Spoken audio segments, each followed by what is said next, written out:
Hoje estamos gravando mais um episódio do Vozes da Gestão Pública, é um podcast que nós criamos, uma iniciativa que nós criamos dentro do CIAP, no âmbito de um projeto financiado pela Fundação de Amparo à Pesquisa do Estado de Goiás, a FAPEG, e a intenção desse podcast é fazer uma conversa com gestores locais para ouvir os desafios, enfim, pensar a política pública a partir dos municípios. Nós sabemos que muita coisa do Brasil é feita de forma top-down, de cima para baixo, e sabemos também que a política pública ela acontece e ela é entregue ao cidadão em nível de município. A gente também tem a intenção de inverter essa lógica do ponto de vista da pesquisa também, porque muitas vezes a academia pensa de cima para baixo, né? E, obviamente, queremos e estamos fazendo isso no Estado de Goiás, um mapeamento de boas práticas, né, de políticas públicas nos municípios, e queremos, hoje nós temos um episódio especial aqui que estamos fazendo no Instituto Federal Goiano, aqui em Ceres, e a gente vai ouvir, né, os nossos pesquisadores aqui, o papel do Instituto, né, na entrega. A minha abordagem aqui, o Januzzi, o professor Januzzi, que está aqui ao meu lado e que apresenta comigo o podcast, a gente quer ouvir, né, o papel do Instituto Federal na formação de mão de obra e, obviamente, na formação de gestores e de apoio às políticas públicas nos municípios, porque sabemos que esse papel é fundamental. Então, é um episódio especial falando com quem está, né, nos municípios, enfrentando, vendo os desafios dos municípios no campo das políticas públicas. O professor Paulo Januzzi está aqui ao meu lado, é professor da Escola de Ciências e Estatísticas do IBGE do Rio, está conosco neste e em outros projetos, que é uma parceria, né, como eu disse, de 3 grandes instituições, e o professor Paulo Januzzi tem longa experiência no campo das políticas públicas e queria passar a palavra para você, Januzzi. Obrigado, Vicente. E ótima essa iniciativa, né, do Vozes da Gestão Pública, e nesse episódio a gente ter essa possibilidade de conversar com 2 professores, professora, né, sobre o papel dos institutos federais, essa rede de institutos federais que estão capilarizados pelo Brasil, né,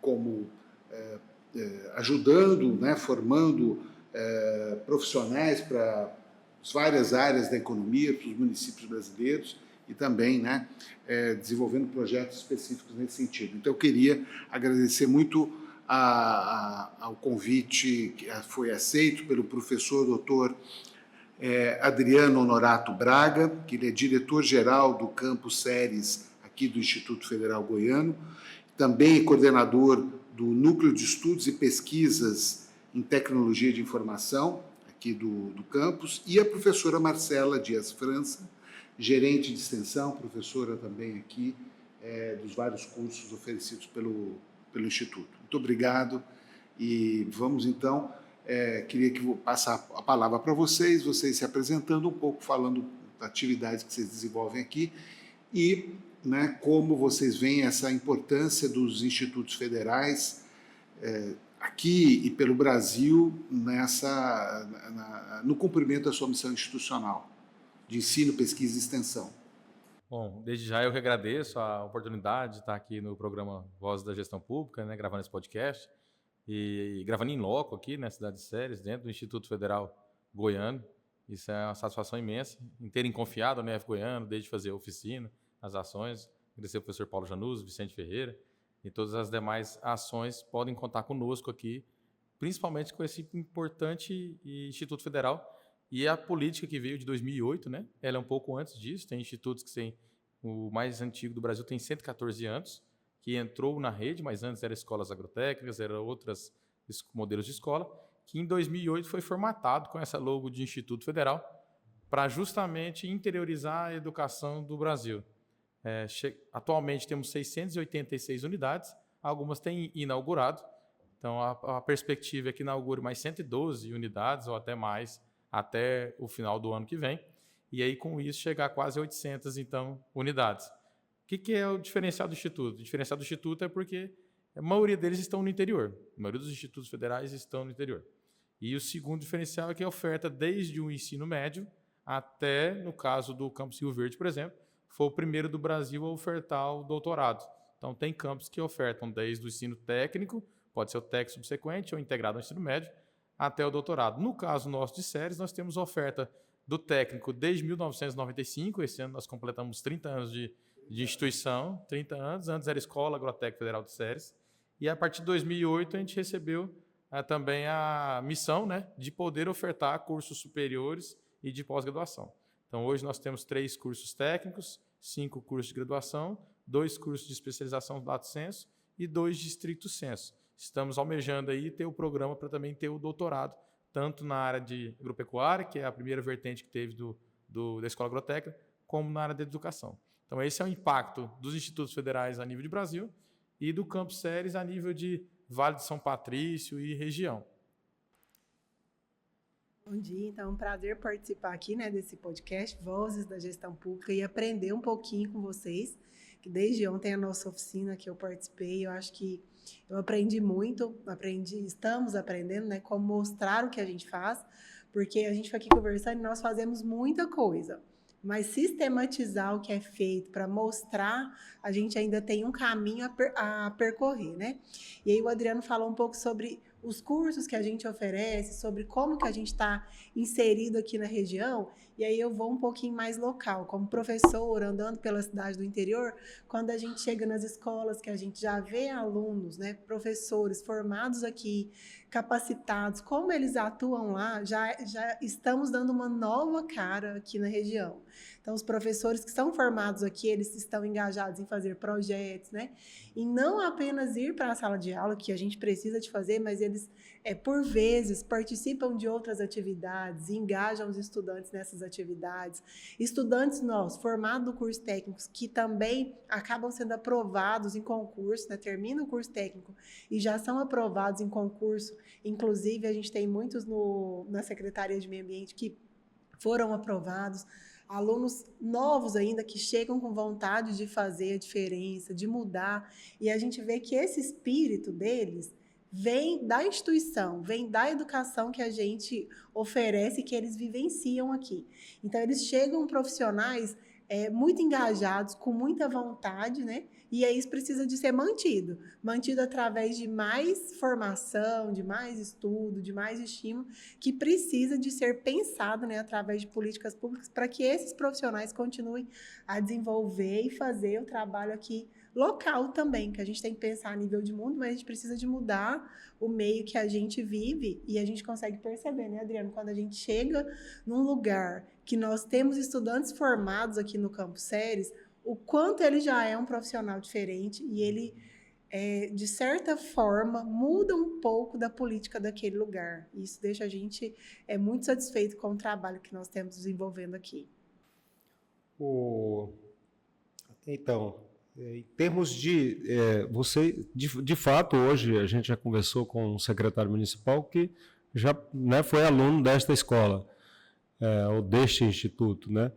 Então, eu imagino que vocês, além dessa formação de profissionais para gestão, que deve ser grande, vocês também devem ter relações e projetos e parcerias com os governos locais desta região.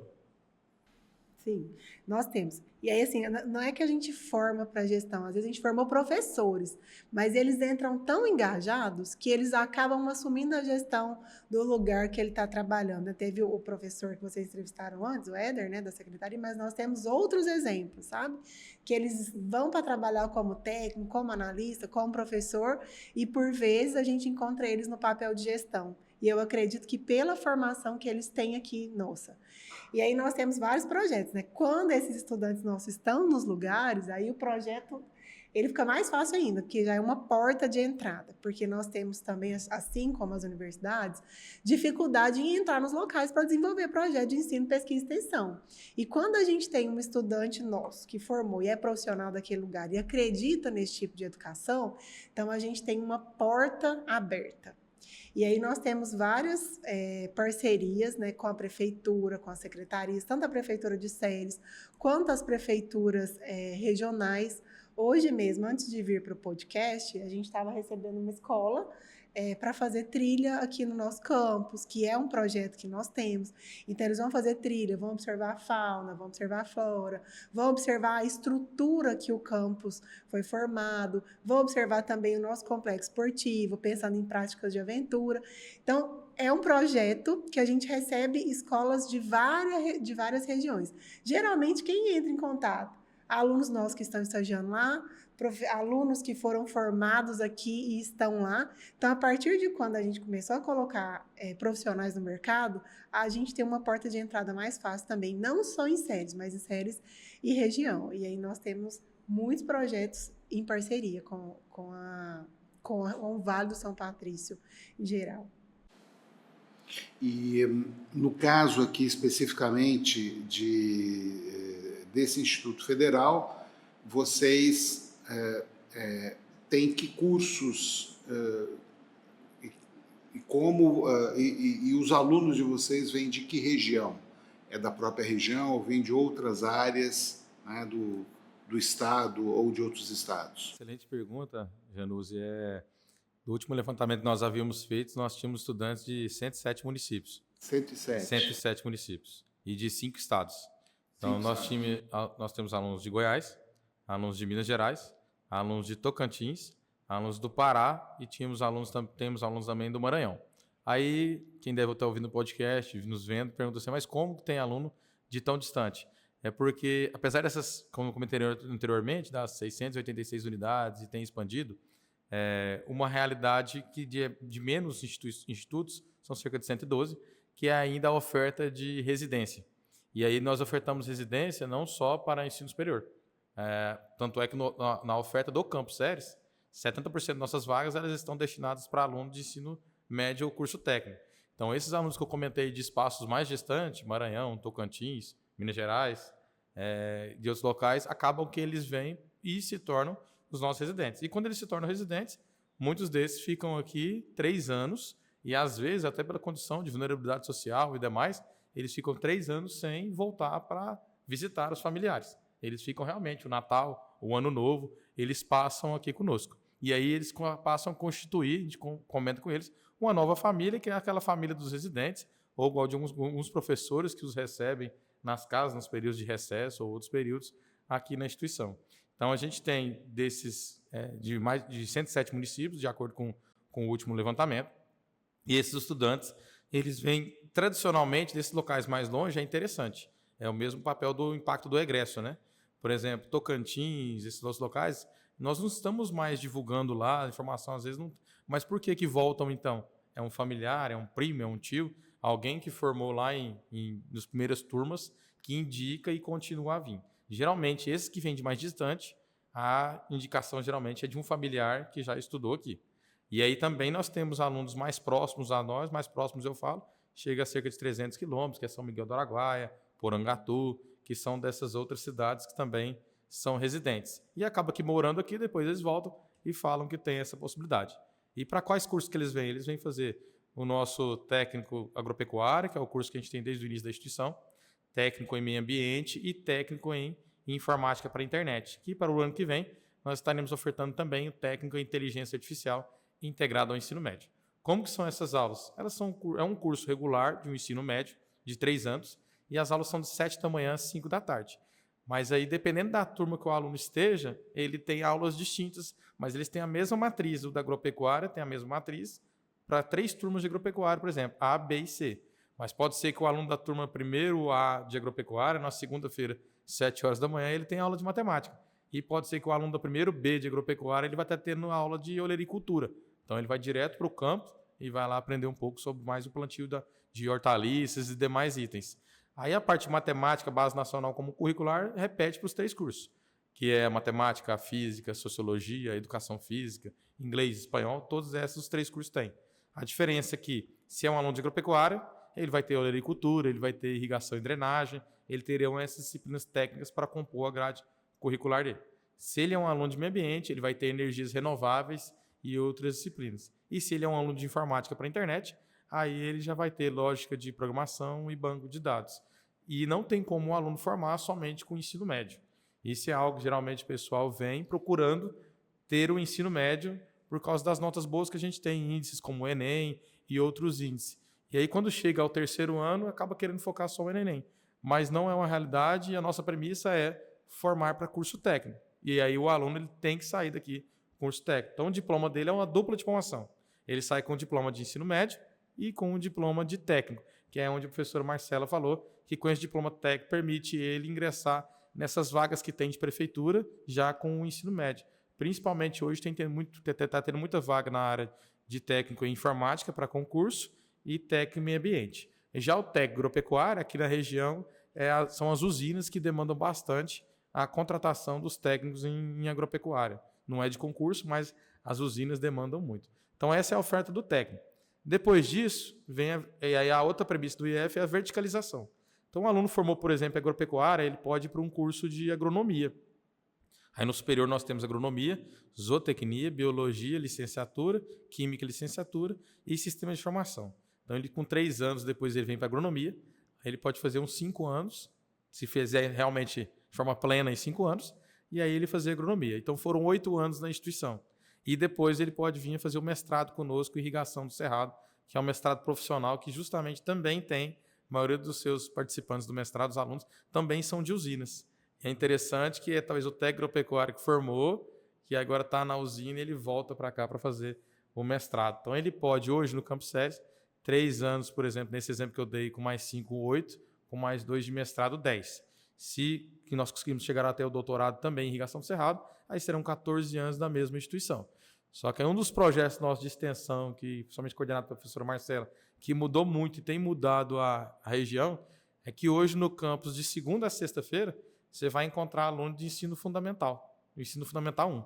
Então, por exemplo, foi comentado trilha, mas trilha, ontem tive uma turma de manhã de Rialma, outra de Rialma, da prefeitura municipal. Hoje está tendo uma turma de Nova Glória. Então, geralmente, nas dias da árvore, na época de feira de ciência, no dia do meio ambiente, tem esse fluxo maior, mas ele é uma visita pontual. O que a gente está ofertando agora são as disciplinas eletivas que o município poderia ministrar, fez parceria conosco. Aí os alunos estudam lá a parte da manhã, a parte básica, e de tarde vêm para cá para aprender, por exemplo, criação de animais. Então, eles vão na nossa avicultura, na nossa suíno, produção de mudas. E aí os alunos que eu comentei do Fundamental 1, eles estão vindo todos os dias no campus, de segunda a sexta-feira, para terem aula. Então, eu comentei o regular, que é o que está na nossa lei de criação, que é do ensino médio até o mestrado. Mas aí a gente faz a mais, que é quando tem a pesquisa, a extensão, e nesse caso é uma ação de extensão, que aí está tendo alunos de 6 anos, 7 anos de idade, que vem do 1º ao 5º ano fundamental de forma regular, não é só uma visita mais, ele vem durante as 36 semanas letivas do ano e vem estudar com os nossos professores e principalmente com os nossos alunos de licenciaturas que já começam aí a ministrar aula para esses alunos. Essa é a nossa, digamos, bagagem de cursos formal que está acontecendo de janeiro a dezembro, né? Essa é a nossa oferta.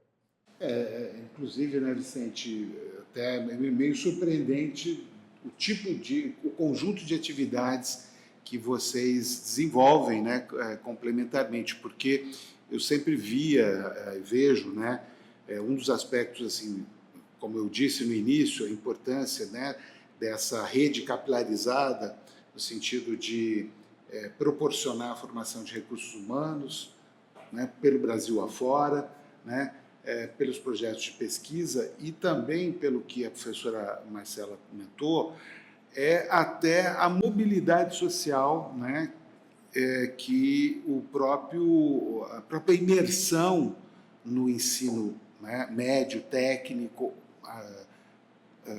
proporciona para quem vem de tão longe, né, passa por aqui e depois sai com, vamos dizer assim, quase que uma garantia, né, de um emprego por conta da formação, né, e por a possibilidade de passar no concurso ou mesmo preencher uma vaga específica, né?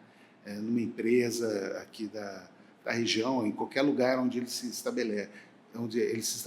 E essa última colocação dessa importância da extensão aqui no campus, né? Deixa eu só complementar, Janus, que aí a professora já responde, o professor Adriano também. O Adriano falando, né, contando né, como que essa engrenagem funciona, eu fiquei pensando, tentando sintetizar aqui que, de fato, o Instituto é um grande laboratório, né, em vivo, dinâmico e interagindo o tempo todo com a sociedade. Talvez as pessoas não saibam o potencial, não conheçam o potencial que é esse grande laboratório vivo, dinâmico, na formação qualificada. A formação dos institutos é muito diferenciada para pessoal, para profissionais, para os setores produtivos privados e também, obviamente, o setor produtivo público, porque geralmente o povo separa produtivo como se o público não fosse altamente produtivo também. Sim.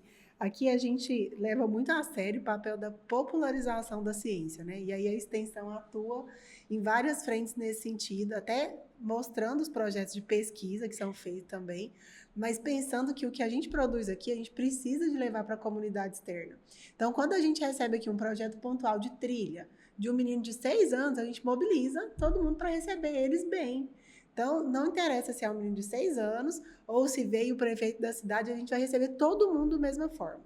Então, a gente quer trazer a comunidade para cá, pensando que nós estamos numa região ainda pequena, mas de ampla abrangência e que muitas pessoas ainda não conhecem esse potencial, esse poder. Então, quando a gente recebe uma criança hoje do 4º ano e explica para eles, lógico que numa linguagem mais sintética, olha, aqui também tem pós-graduação. Às vezes a mãe daquela criança é professora e entende que pode vir fazer aqui com a gente especialização.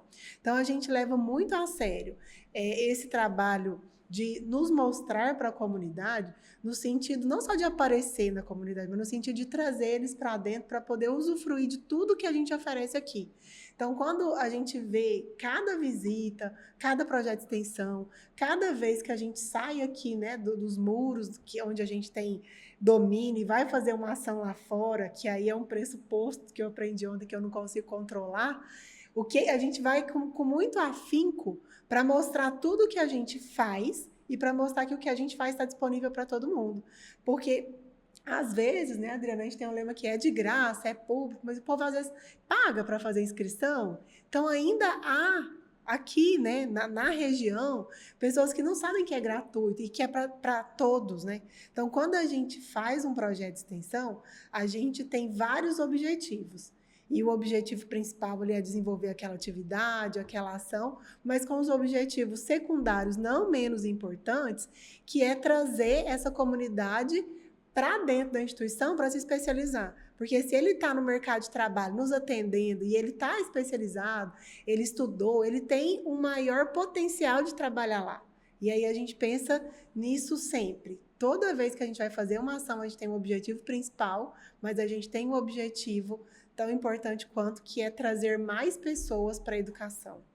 E tem um mito ainda, porque acho que quando foi concebido os institutos federais, e aí o que era antes, por exemplo, no nosso caso de escola, que era separado. Antes as aulas, por exemplo, as aulas da parte básica, ela era no período vespertino, e as aulas da parte técnica eram no período matutino. E aí quando você mesclou e deu essa marca, esse Instituto Federal, aí muitos não acreditam por ser gratuito. Por quê? Porque começou também a muitos terem mestrado e doutorado. Então, hoje, no Campus Ceres, por exemplo, mais de 90% do quadro dos professores são doutores. E aí, quando a gente fala doutores, o que o pessoal entende da comunidade que eu comentei que é mito? É porque acredita que separa-se os professores. O professor, geralmente, quando eu falo que eu sou professor, fala, mas você dá aula só na faculdade, né? Eu falo, não, dou aula no instituto. Aí ele fala, não, mas você dá aula só para o curso de sistema de informação, por exemplo, que é o meu caso. Não, em 2023 eu estava dando aula no ensino médio da disciplina. Mas como assim? Você dá aula no ensino médio e você dá aula na faculdade? É porque não existe ensino médio e faculdade, existe Instituto Federal. E aí, quando é com a concepção nova de educação, acredito que as pessoas não entendem, mas faculdade, universidade, escola, colégio, ele é mais comum. Então, aí por isso que o pessoal não entende. E aí até os professores que passam aqui, os novos concursados, falam, eu vou dar aula em qual curso? Fala, você não vai dar aula no curso. É um diferencial e é um desafio também. Para quem está na gestão, é um dos lados do desafio, porque ele é professor de um curso, pode ser que pode ser não.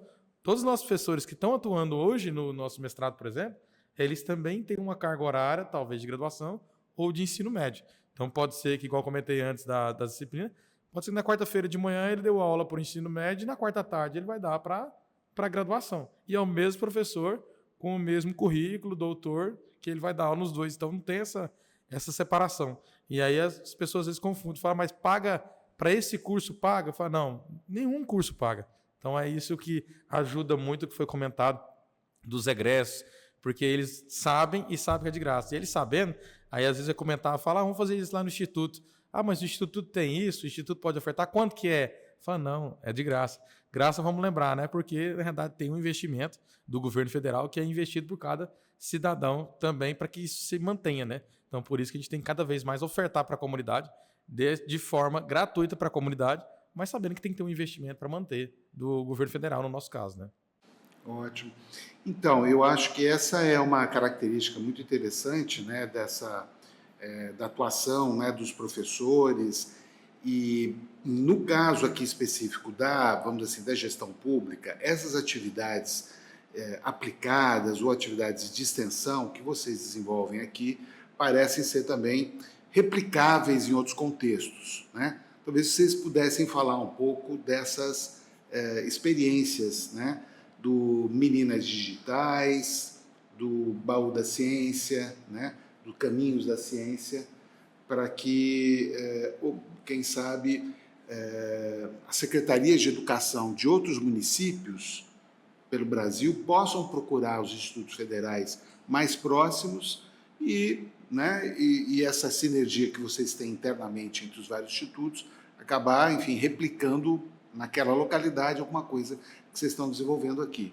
O Meninas Digitais em si, ele é um projeto bem interessante da Sociedade Brasileira da Computação, porque foi verificado que das ciências existentes, a computação é a que menos tem mulheres atuando e menos tem informação de mulheres nos cursos. Então foi criado o projeto a nível nacional, ele chama Meninas Digitais. Ele foi criado inicialmente pela universidade, por um professor, Cristiano Maciel, da Universidade Federal de Mato Grosso, junto depois com professores da Universidade Federal de Santa Catarina e de Paraná e demais. Criou-se nacional, e aí no início tinha alguns projetos. E aí quando o IF Goiano, por exemplo, Campos Séries, foi um dos primeiros a ter enquanto instituto. Antes estava mais nas universidades esses projetos. O nosso de Goiás chama aqui do Campos Séries, chama Meninas Digitais no Cerrado. Mas você tem, por exemplo, Meninas Digitais da Bahia, tem Gurias da Computação, tem Mermãs Digitais, que é do Maranhão. Então, aí, com os institutos, depois que o IF entrou, aí é aquela questão que a gente fala. Muitas pessoas perguntavam assim, achei que esse projeto só era das universidades. Hoje já tem estadual, hoje já tem escola estadual, já tem instituto e já tem universidade. Então, ele capitalizou pela Sociedade Brasileira da Computação e espalhou. Premissa principal dele, atrair mais mulheres para a área da computação. E mais importante ainda, que não comece na graduação. A maioria das ações elas são voltadas para o Fundamental 2 ou para o ensino médio, para começar a atrair antes. Porque depois que já entrou no curso, se entra pouco, não tem como, depois que der a entrada, você conseguir atrair. Então, você tem que tentar atrair antes. Você tem que atrair na porta de entrada, talvez no ensino médio ou no fundamental. Então, essa é a principal vertente do projeto Meninas Digitais no Cerrado, do Campos Séries e assim como o nacional. Então, quem esteja nos ouvindo ou vendo o podcast, só pesquisar por Meninas Digitais ou entrar em contato conosco. É bem simples a adesão, a forma de poder ter as ações. Tem muito material pronto, pedagógico, livros. Já foram publicados vários livros de Meninas Digitais, por exemplo, de cientistas brasileiras. Aí foi escrito pelo Meninas Digitais, publicado, para que as meninas possam ler e entender. Por exemplo, nós estamos utilizando aqui rede Wi-Fi. A rede Wi-Fi ela foi criada por uma mulher. O primeiro programa de computação da história foi de uma mulher, a Ada Lovelace. Só que, às vezes, é omitido da história, não poderia dar o nome da mulher em algumas autorias. Então, é isso que o projeto vem a fazer. Aí, além desse, deixar a Marcela comentar também um pouco. A gente comentou do Caminhos da Ciência, que é esse com as escolas, parceria que as escolas vêm aqui nas tardes, né? Quem queira nos procurar. E tem também o Baú da Ciência, né, Marcela? Então, o Baú da Ciência, eu falei um pouquinho, né? Ele é um laboratório itinerante.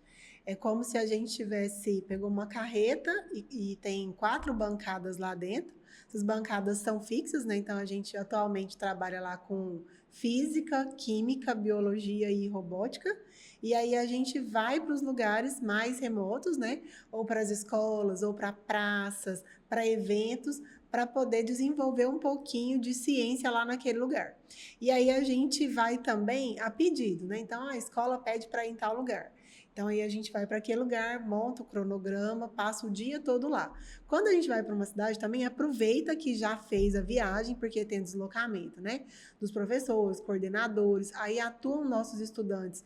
Nós chamamos de bolsistas, né? Bolsistas da extensão, que eles passam o dia todo fazendo atividades lá dentro dessa carreta. E a gente tem estatísticas de quantas pessoas entram, quantas pessoas assistiram ali os experimentos, quantas pessoas podem entrar por vez.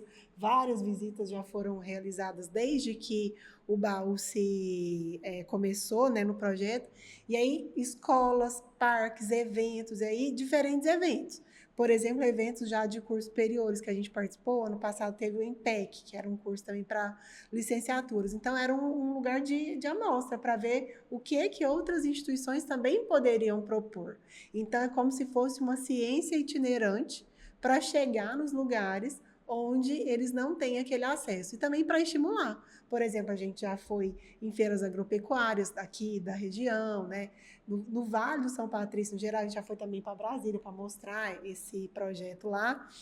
E aí, cada vez que a gente vai, tem uma pegada diferente. Se é para alunos, para estudantes menores, então tem uma linguagem diferente. Não, agora esse aqui é para um evento maior, científico, para mostrar o que a gente tem. Então, cada vez que a gente vai, existe um preparo para poder estar com essa carreta, com esse baú da ciência, naquele destinado evento lá. E dentro da nossa instituição também. Às vezes a gente abre ele aqui, né? Porque nem todos também conheciam. Agora ele já é conhecido aqui. Mas, por vezes, a gente fez evento em loco com ele também. O principal mote do baú que nós temos eu gosto de brincar quando eu estou lá, eu gosto de me apresentar, fazer parte, é que não é magia, é ciência. Por exemplo, existe o sopro mágico, que a química apresenta, aí muda a coloração dos líquidos, por exemplo, a física que mostra lá como que o fogo pode fazer a movimentação mecânica, e aí usam, é magia. Não, não é magia. Toda vez que o aluno fala, nossa, que mágica, aí, não, isso aqui é ciência, e aí está explicando com base na ciência o que isso pode fazer e o que acontece na realidade. Com certeza.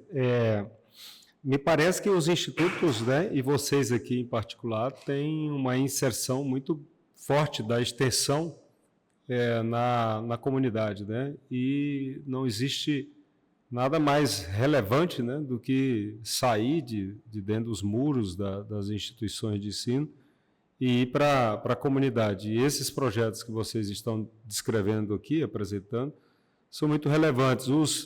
Mas vocês precisam de investimentos para pagamento de bolsa para os estudantes, para os monitores, enfim, para intensificar mais essas ações. Os prefeitos, os secretários não procuram o Instituto para, enfim, fazer investimento de custeio nesse tipo de projeto e intensificar ainda mais, porque a formação dos estudantes, desde cedo, convivendo com a ciência, é muito diferente, né, do que aluno que não tem esse contato com equipamentos, né, com experiências. Como é que vocês têm feito algum diálogo com os gestores no sentido de uma articulação para a intensificação desses projetos? Nós temos feito frequentemente, chamamos a Câmara de Vereadores para dentro do campo, chama o prefeito, mas de forma bem sincera agradecer principalmente os deputados federais. Então, por exemplo, e algumas outras parcerias. Por exemplo, o caso do Baú da Ciência em si, foi uma parceria com a Receita Federal, foi um caminhão apreendido, e esse caminhão estava parado num pátio sem utilização, e aí nos doou o baú.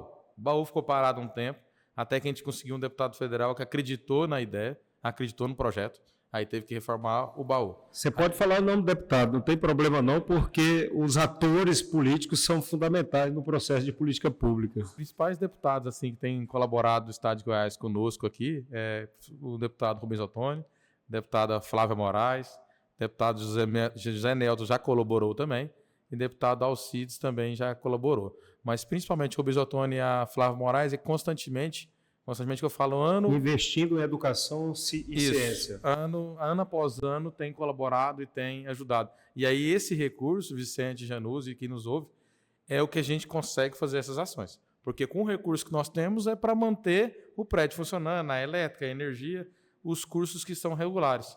Não tem um recurso para, por exemplo, acreditar na proposta de que seja ações do Minas Digitais, do Baú da Ciência, do Caminhos da Ciência. O caso do Caminhos é agradecer à Prefeitura Municipal de Ceres, na pessoa do prefeito atual, que é o Edmário, porque ele também só é executado porque os 10 estagiários que nós temos do projeto é financiado pela prefeitura. Então, esse caso a gente tem bem pontual com a ajuda da prefeitura. Então, essas ações que a gente comentou, todas a gente saiba que tem alguma ação, parceria, para poder continuar a execução dele. Esses foram os principais atores. Eu tenho só mais uma curiosidade, Januzzi, porque o tempo está acabando ali. Uma curiosidade. E de lá para cá, os prefeitos, algum programa municipal ou da região, não só de Ceres, os prefeitos, os secretários procuram o instituto, os professores, os pesquisadores, para apoiar tecnicamente esses programas ou não? Tem algumas propostas de projetos que são específicos que o município pode concorrer, alguns editais, e nos procura para ajudar com a escrita desses projetos para que a prefeitura possa receber esse recurso. E aí, mais uma vez, o que a Marcela falou, geralmente esses que procuram são os egressos que assumiram alguma pasta de secretaria, alguma função ali dentro, que aí vê uma opção que tem aqueles editais que são específicos da prefeitura, e fala, talvez a gente não consiga escrever sozinho, mas vamos procurar o IF Goiano, porque eles têm acostumado com fomentos externos, CNPq, agradecer também a FAPEG, né? A FAPEG tem nos ajudado bastante com as nossas ações aqui do campus, e aí eles nos procuram nesse sentido. Se essa pergunta foi mais nessa ideia de... Aí, então, assim, eles procuram e a gente sempre tem colaborado quando procura. Vamos supor, se é do meio ambiente, a gente vê os professores que são mais preparados a poder estar ajudando com aquela proposta do meio ambiente. E a gente ajuda de forma bem tranquila, porque se o município cresce, o IF Goiano também vai crescer, e a comunidade mais ainda só tem a ganhar com isso, né? Então, a gente colabora sempre quando solicitado. Mas, assim... A gente que vai mais atrás. Essa é a verdade. Assim, a gente tem muito potencial para entregar, mas é a gente que vai atrás. Fala assim, olha, a gente tem isso, a gente quer fazer isso, a gente consegue fazer isso. É um papel mais de convencimento nosso, não é, Adriano? Porque... Foi um pouquinho meio política. É um papel mais de convencimento nosso de mostrar tudo que a gente consegue fazer, porque a gente conseguiria fazer mais. E aí é nessa que a gente vai mostrando o que faz, vai tentando mostrar resultado para poder atrair mais demanda, porque a gente tem muito para entregar e não é demandado nesse nível. E às vezes, assim, também não é só demandar, né? É demandar com suporte. Aí fica um pouquinho cada vez mais difícil. Com suporte, claro. Isso que a Marcela comentou é importante, porque existem duas formas de fomento, né? Os editais que são destinados ao Instituto, aí a gente é bem ativo, a gente não quer perder nenhum. E aí, infelizmente, por vezes, você tem que ficar convencendo, porque você tem que ter uma assinatura de um termo de cooperação, uma parceria, e aí, realmente, além de você estar querendo, estar submetendo, você tem que convencer por que é importante para o município assinar aquela parceria, porque se a gente não assina, às vezes não consegue nem concorrer. Então, esse a gente tem que convencer. E tem os outros que agora começaram a vir, que seriam os destinados para a prefeitura. Aí, um ou outro, geralmente os egressos, procura para poder a gente ajudar na escrita, né? Mas essa parte, quando o edital nosso, a gente fica um pouco, sinceramente, chateado, né, Marcela? Você tem que convencer e às vezes você perdeu uma oportunidade de trazer um recurso que, na realidade, no final das contas, a gente está preocupando com a população da cidade, né? Da região. Mas isso que acho que foi importante, né? Esse podcast, exatamente para que os municípios, né, prefeitos, vereadores, enfim, secretários, saibam dessas potencialidades de parceria com os institutos federais espalhados pelo Brasil, né? E ter essa possibilidade de desenvolver nesse sentido. E está na porta, né? Está na porta. Está ali perto. E aí, para finalizar, a gente pediria, então, para vocês informarem como alguém que tivesse interesse em conhecer melhor essas propostas que vocês desenvolvem aqui, o que ela, né, o telefone, o site, né, para deixar registrado. O nosso site do IF Goiano é ifgoiano.edu.br. Esse é o site do IF Goiano com as suas 12 unidades. Então, ifgoiano.edu.br/séries, colocando séries no final, vai saber a realidade do Campus Séries com seus projetos de séries. Nosso número do DDD é 62, telefone 3307-7100, também atende via WhatsApp. E nas redes sociais é @ifgoianoséries. Essas são as nossas principais 3 redes de comunicação. Aí, além disso, tem dos projetos específicos que acaba postando. Dos que nós comentamos aqui, tem o Baú da Ciência, .séries, Meninas Digitais do Cerrado, e tem também o do Caminhos, né, Marcelo, que não foi o que nós citamos. Que é CCTech, para poder acompanhar nas redes. Então, gostaríamos de agradecer demais a vocês pela disponibilidade de participar desta conversa, de abrir as portas aqui do Instituto para a gente apresentar o nosso projeto e desenvolver atividades aqui. Ficamos muito felizes em conhecer mais sobre os institutos e essas potencialidades que o Januzzi apontou. E com isso a gente chega ao final deste episódio especial, porque com o Instituto mostrando, né, tudo que desse grande laboratório, que eu chamei de um grande laboratório aberto, dinâmico e interação permanente com a sociedade. Queria agradecer muito a participação de vocês. E quem quiser conhecer este e outros, por favor, entre no site do ciap.org.br, que é o nosso projeto em parceria com a Unicamp e o IBGE. Januzzi e os colegas. Só agradecer aos 2 professores, né, pela parceria aqui, pela possibilidade de novos projetos. Muito obrigado. Nós que agradecemos e sucesso, muita parceria e trabalho ao CIAP e a todas as ações aí junto ao podcast Voz da Gestão Pública. Nós que agradecemos também a oportunidade de aprender mais um pouquinho esses dias, né, e expor um pouquinho do nosso trabalho. Muito obrigado. E assim chegamos ao fim. É o CIAP no Vozes da Gestão, a melodia da ação, políticas públicas na prática, a nossa canção. Com inteligência que se faz saber, pra sociedade juntos construir e crer.